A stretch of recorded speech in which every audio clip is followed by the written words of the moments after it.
Hi, in this short video, we will discuss Foucault and his discourse. First, what is discourse?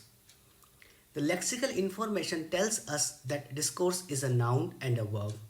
As a noun, discourse means written or spoken communication or debate, and as a verb, it means speak or write authoritatively about a topic.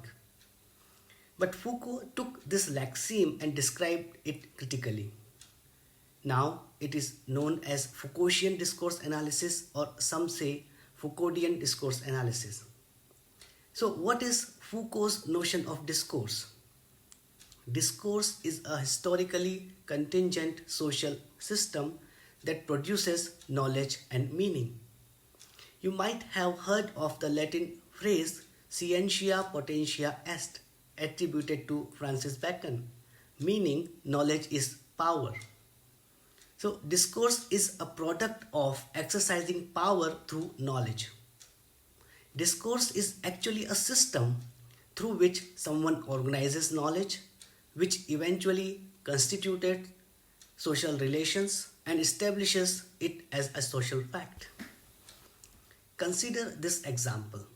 When you download an app in your iPhone, the application asks for your consent of viewing your contacts and media. So technically, if you would like to use that app, you need to give permission or consent a priori. The application wants you to follow this rule and then use application.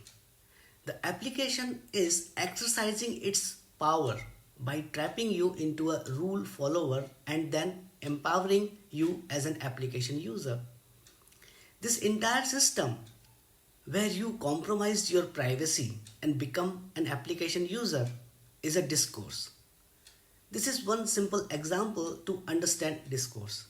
So when you think that you are using application, as a matter of fact, the application is using you. If you start thinking like this, then you are thinking critically. As we discussed that discourse is a historically contingent social system. What does it mean? For example, many people criticize Lord Rama for leaving pregnant Sita in forest. How this action can be justified? Let's look at this through a Foucaultian lens. Consider that what happened between Ram and Sita was a discourse. For Foucault, the logic produced by a discourse is structurally related to the broader knowledge of the historical period in which it arises. So when you criticize Lord Ram for what happened to Sita using present day knowledge, you are being illogical. The thing that seems logical in Ram's era might not be logical today.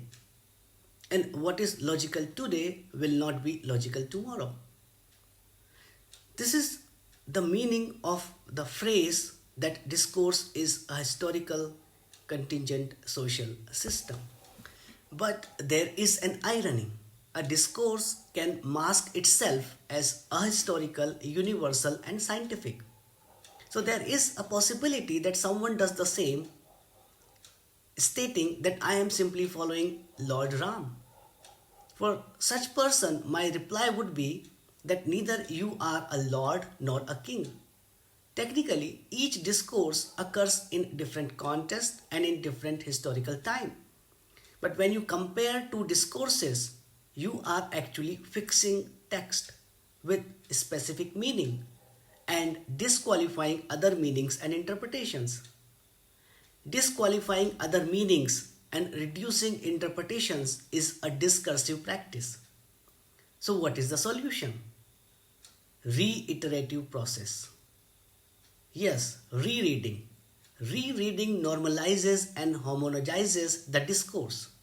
The discourse analysis must seek to unfix and destabilize the accepted meanings, so that marginalized and oppressed realities may come into forefront to question how power could and should be exercised. We will discuss other such concepts in next video. Thank you for watching.